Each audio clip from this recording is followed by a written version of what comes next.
it into fabric. And Enda St. Vincent Millay was saying, does anybody know how to take all the facts and weave them into a fabric, into a story that can give meaning to our lives? And brothers and sisters, that's why we're here. I'd like to ask you to stand up and find one or two people. Which of these ideas strikes you most strongly? Can I ask us to go back to the slide that started the list that had like the first 8? That might help refresh people's memory. What do you wonder? What do you think about? Find one or two people. Make sure you know, get their names, and find out something interesting about them as an individual. 5-minute meeting right now. Thanks.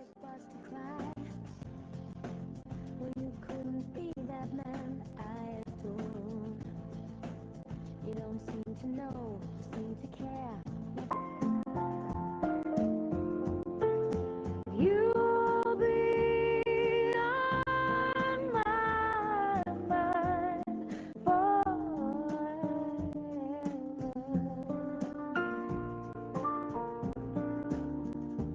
All right, come on back, please. So we want to ask you a couple questions now. Here's your chance to ask Brian where he gets these ideas, these kind of things. Come on back. And who's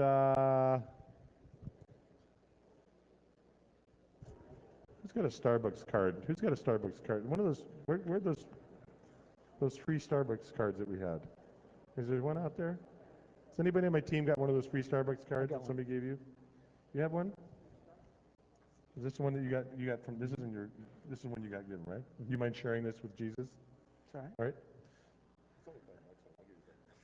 Okay, so with the first person that's willing to come up here and tell me the name of a person you talked to and what you thought was so interesting, you have to get up here within 10 seconds. I'm going to start counting now. I've got a free Starbucks card for you. Okay, just come up. 1, 2, 3, 4. Yeah, it works every time. The magic. All right, Wendy. Wendy, where are you from? Detroit. And what brought you here? I was an emergent and found out about this, talked to people, and figured I'd come check it out. Okay. Pretty. You want a free Starbucks card, right? Yeah, I'm going to give it to you in just a minute. Yeah. You came to the event hoping to get a free Starbucks card? Thank God we did this. I was this spontaneous. Okay. So now, who did you meet? What did they say that was interesting? I met this guy right here. He's awesome. And what's his name? Is that his name? no, it's I need the name, Wendy. How many of you think that's fair that he told her name and she got on stage? Should we still go forward with this? All right, all right. What do you say? Well, he just was talking about his, he went to the seminar with the Neighbor Link. And it was awesome. That's how he's talking about how there's this cool web-based thing that's going on here in Fort Wayne and how we may expand it to other cities. And it sounds really cool. Okay, so NeighborLink is John Bars. If you want to know more about John Bars, is standing over there. And if you know, that's a web networking system to connect up serving communities in Fort Wayne area. John Bars helped, and some other people helped start that. Thank you so much. You're really smart. We like you. Proceed. Thank you. Give her a hand. Okay, so who's got a couple questions for Brian or things, comments, responses to what he had to say? Yeah, you're interested in going into a little bit more. Joe? I'll just comment that Jeremy dropped a kind of profound nugget. I asked him what he was wondering about. He said that control conquest thing. He related that to a situation in his life where he's now starting to attend a predominantly black church, and he was wrestling with the issues of white culture and how there's this desire to, command or control or kind of be in power. And so we were just talking about all the implications for the church moving to a multicultural emphasis in all that, and how that is wrapped up in this thing called postmodernity, thinking directly related to the control and conquest thing. Yeah. So Brian, you're from Washington, D.C. It's multi-ethnic. There's a lot of cultures. What's your read on this idea of, and how do you respond to that whole idea of multicultural churches, our role in all that? Well, it's a very complex subject, first of all. But here's what I would say.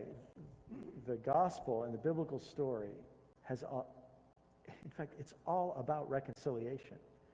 It's about reconciliation with God and reconciliation with one another. And if you try to take one of those without the other, you do not have the gospel of Jesus. They go together inseparably. And so the desire to bring reconciliation, I think conservative Christianity has tended to emphasize reconciliation with God and marginalize reconciliation with neighbor. Liberal Christianity has emphasized reconciliation with neighbor and minimized reconciliation with God. But if we don't get both of those back, neither side is going anywhere in this emerging culture. So it's great that you bring this up. I feel deeply tempted at this moment to say something that I will yield to. You're here. But look, the gospel has something to say about how nations behave toward one another as well. And as Americans, in the most powerful nation with the most money and the most weapons in the world, we'd better do some serious thinking about what Jesus Christ wants us to do in the world. You know, if an individual is controlled by fear, those of us who do pastoral counseling, we know that any person who's being controlled by fear will make some very unwise decisions.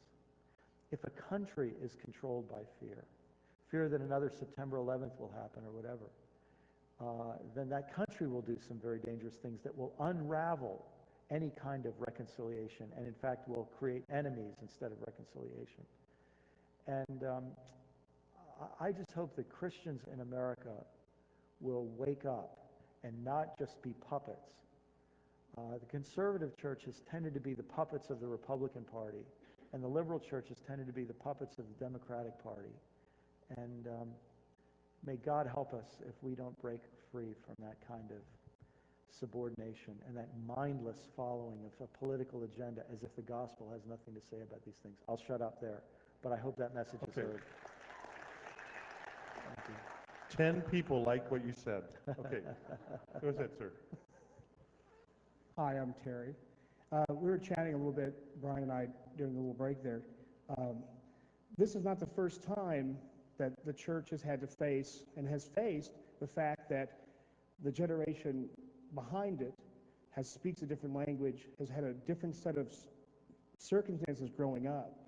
We talked about the YMCA movement in the 20s and 30s was an attempt to respond to the fact that these young men, a lot of them had been in World War I, and now they were moving from a rural setting to an urban setting and were getting cut off from their roots. And they were losing a generation, and the church was trying to respond to recapture the next generation. And it seems like it's getting shorter and shorter between those waves. And maybe the change is deeper. And I was asking for some comment on what have we learned from past times. I remember when I became a Christian in the 70s as a teenager, they were, still in the grip of the 50s.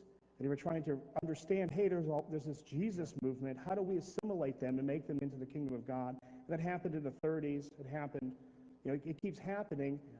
What have we learned, and what's going to happen?